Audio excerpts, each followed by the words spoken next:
इसी तरह के एजुकेशनल वीडियोस को पाने के लिए हमारे चैनल को लाइक कीजिए, शेयर कीजिए, सब्सक्राइब कीजिए और बेल आइकॉन को ऑल पर सेलेक्ट कीजिए ताकि आप हमारे सभी वीडियोस को सबसे पहले देख सकें।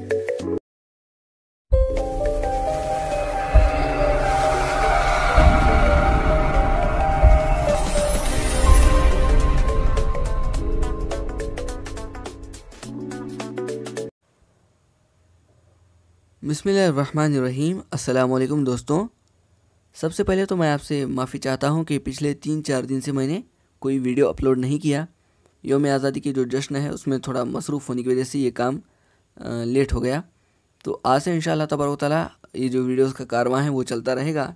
तो आखिरी क्लास में हम लोगों ने सफ़ा नंबर 20 तक जो है मुकम्मल किया था। आज 21 से 30 तक मुकम्मल करेंगे। जैसा कि आप सब जानते हैं कि मेरा जो सब्जेक्ट है वो सोशल साइंस है, फिर भी मैंने आप लोगों के लिए साइंस की वीडियोस बनाना शुरू किया है। अगर इसमें कुछ गलतियां होती हैं तो इसमें मेरी तरमीम करने में मदद करें। तो सीधा चलेंगे हम सवाल नंबर 1, तुफैली किसे कहते हैं। तो इसका जवाब हम लिखेंगे, जो पौधे अपनी ग़िज़ा मेज़बान पौधों से हासिल करते हैं तुफैली कहलाते हैं। और उसी तरह सवाल नंबर 2 जो है ये कुछ मेरे समझ में नहीं आया, अगर आपको समझ में आता है तो नीचे कमेंट कीजिए। तुफैली पौधे के इस्तेमाल की बुनियाद है। तो यहाँ पर सवाल कुछ ठीक तरह से मुझे समझ में नहीं आया।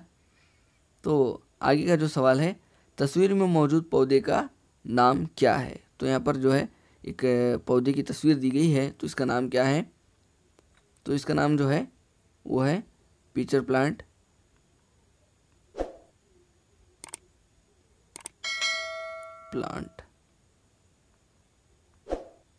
इसके बाद है, तस्वीर को गौर से देखिए, ये कौन सी किस्म का पौधा है। तो ये जो है हशरात खोर या फिर करम खोर जिसे कहा जाता है उस किस्म का पौधा है। ज़ाय तालीफ का अमल होने के बावजूद ये पौधा कीड़े क्यों खाता है। तो ये जो पौधा है कीड़ों को खाता है। किस लिए? ज़ाय तालीफ होने के बाद भी जो है ये कीड़ों को खाता है। क्यों? क्योंकि ज़ियाए तालीफ का अमल होने के बावजूद ये पौधा कीड़े खाता है, क्योंकि इस पौधे को ज़्यादा तग़ज़िया की ज़रूरत होती है। इसको पूरा करने के लिए पौधा कीड़ों को खाता है। तो कुछ इस तरह से हम इसका जवाब लिखेंगे। तो यहाँ पर एक तजुर्बा है, तो इस पर इन्होंने सवाल पूछा है, रोटी पर नमूदार अज़वा का नाम बताइए। तो ये जो है फफूंद की यानी फंगस की एक किस्म है। तो यहाँ पर लिखिए आप फफूंद। आगे देखिए, इस तरह के अज़वे को आपने कहीं और देखा है।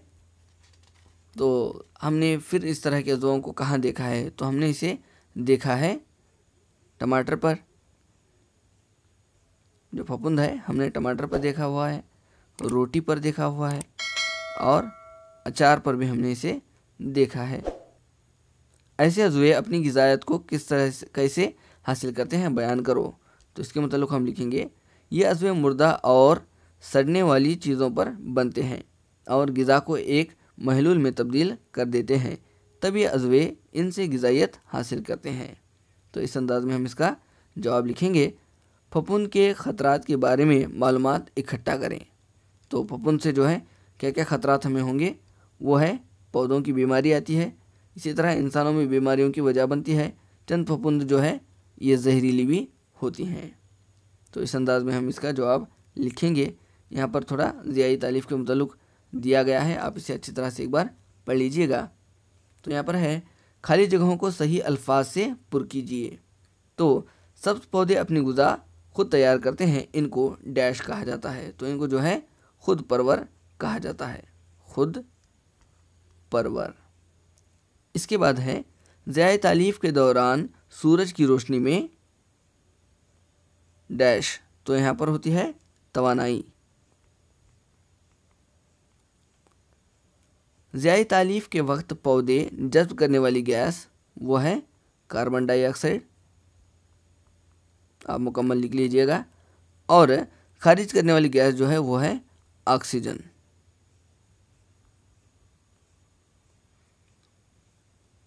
पौधे के ग़िज़ाई कारखाने ये जो होते हैं वो उस पौधे के पत्ते होते हैं।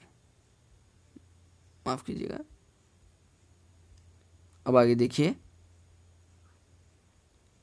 खुद परवर और दूसरों पर इन्हिसार करने वाले पौधों के दरमियान फहरिस्त बनाइए या फिर फ़र्क लिखिए। तो इसे दो हिस्सों में हम तकसीम कर लेंगे। एक में लिखेंगे खुद परवर, दूसरे लिखेंगे दूसरों पर इन्हिसार पौधे। तो क्या है इनके दरमियान फ़र्क? खुद परवर अपनी ग़िज़ा खुद तैयार करते हैं, तवानाई का अहम ज़रिया सूरज होता है, दूसरे हैवानात पर इन्हिसार नहीं होते। और इसके मुखालिफ में इन्हिसार करने वाले पौधे जो हैं ये अपनी ग़िज़ा के लिए दूसरे हैवानात पर इन्हिसार करते हैं, सूरज के साथ हशरात के ज़रिए तवानाई हासिल करते हैं। अब उसके बाद है ज़ियाई तालीफ़ के अमल के लिए कौन से अवामिल ज़रूरी हैं। तो ज़ियाई तालीफ़ के मतलब जो है आपने पिछले सफ़ात में पढ़ा होगा, तो इसलिए क्या क्या ज़रूरी अवामिल हैं। तो इसके मतलब हम लिखेंगे, पत्तों में एक सब्ज़ पिगमेंट होता है जिसको क्लोरोफिल कहते हैं। इसकी मदद से पत्तियां सूरज की रोशनी से तवानाई हासिल करते हैं। इस तवानाई का इस्तेमाल पानी और कार्बन डाइऑक्साइड से ग़िज़ा को तैयार करने में किया जाता है, इसीलिए इस अमल को ज़ियाई तालीफ़ कहा जाता है। इस अमल में क्लोरोफिल, सूरज की रोशनी, कार्बन डाइऑक्साइड और पानी ज़रूरी अवामिल हैं। तो इस तरह से हम इसका जवाब लिखेंगे। और इसके बाद आखिर में है ज़ियाई तालीफ़ से जानवरों में होने वाली फ़वाइद की वजाहत कीजिए। तो इससे जानवरों को क्या फ़ायदा होता है। तो यहाँ पर देखिए, पौधों की बका के लिए ज़रूरी है। तो ज़ियाई जो तालीफ़ है ये पौधों की बका के लिए ज़रूरी है। जितने भी जानदार अज़वे दुनिया में हैं इनमें से अक्सर की ज़िंदगी बिला वास्ता इस ग़िज़ा पर मुनहसर है जिसको पौधे तैयार करते हैं। इसके अलावा ऑक्सीजन भी जो कि तमाम जानदार अज़वों के लिए लाजमी है, ज़ियाई तालीफ़ के अमल के दौरान ही पैदा होती है। अगर ज़ियाई तालीफ़ ना होगी तो ज़मीन पर ज़िंदगी नामुमकिन है। तो इस तरह हम इसका जवाब लिखेंगे। यहाँ पर कदर पैमाई है, आप इसे एक बार अच्छी तरह से पढ़ लीजिएगा। तो यहाँ पर जो है हमारा इक्तिसाबी मुहासिले ख़त्म होता है। अब अगला जो इक्तिसाबी मुहासिला है नंबर 5, वो यहाँ से शुरू होगा। तो यहाँ पर निज़ाम हाज़मा के मुताल्लिक़ थोड़ा यहाँ पर दिया गया है। तो हमें यहाँ पर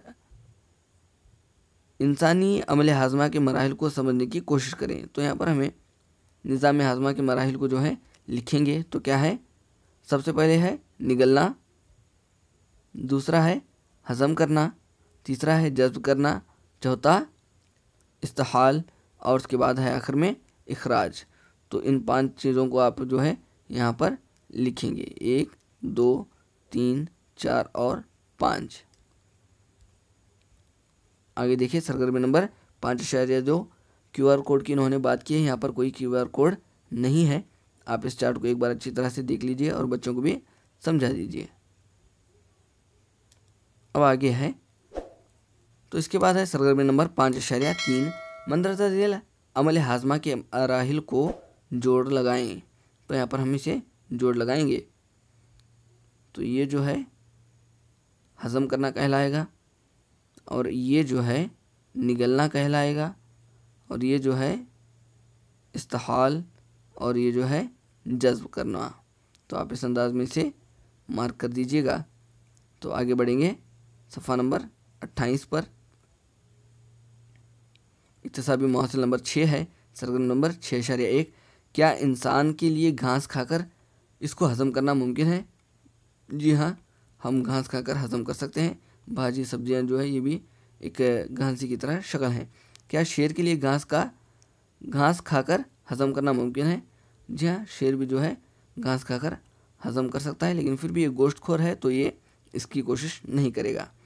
क्या गाय के लिए घास खाकर हज़म करना मुमकिन है। जी हाँ, ये भी जो है घास खाकर हज़म कर सकता है। शेर को यहाँ पर थोड़ी तकलीफ़ हो सकती है, लेकिन फिर भी उसके दरमियान हज़म कर सकता है। आगे देखेंगे, घासखोर जानवर के अमले हाज़मा के हिस्सों के नाम बताइए। तो अमले हाज़मा के जो हिस्से हैं वो हैं ग़िज़ाई नाली, छोटी आंत, जुगाली मादा, बड़ी आंत और मादा। ये जो हैं इसके अमले हाज़मा के हिस्से हैं। घासखोर जानवर के अमले हाज़मा को बयान कीजिए। तो यहाँ पर देखेंगे हम, ये जानवर इस वक्त भी मुंह चलाते हैं जब घास खा भी नहीं रहे हो। दर हकीकत ये घास को फ़ौरन ही निगल लेते हैं और इसको मादे के एक हिस्से में ज़ख़ीरा कर लेते हैं। इस हिस्से को मादा अव्वल कहते हैं। मादा अव्वल में ग़िज़ा जुज़वी हज़म होती है। इस नीम हज़मशुदा ग़िज़ा को जुगाली ग़िज़ा कहते हैं। इसके बाद में यही जुगाली ग़िज़ा छोटे और बड़े डलों की शक्ल में मुंह में लौट आती है और जानवर इसको चबाता है। इसके बाद मादे में जाकर मुकम्मल तौर पर हज़म होती है। तो इस तरह से जो है अमले आज़मा जानवरों में काम करता है। इसके बाद है सरगर्म नंबर 6.2 अमीबा की ग़िज़ा। तो ये होते हैं खुर्दबी।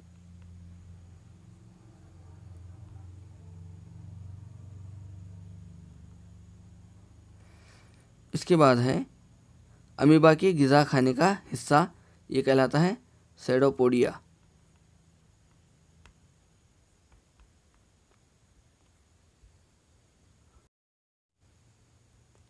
और इसके बाद है अमीबा ग़िज़ा को डैश हिस्सों में जमा करता है। तो ये है ग़िज़ाई खलिया।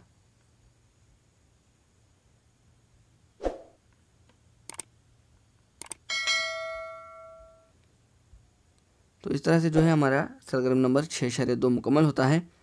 तो नेक्स्ट है 6.3 है। नीचे दिए हुए अमीबा की तस्वीर को गौर से देखें। इस तस्वीर का इस्तेमाल करते हुए हिस्सों को पहचान करें। तो इसी तस्वीर को जो है आपको यहाँ पर निकालना है। कदर पैमाई।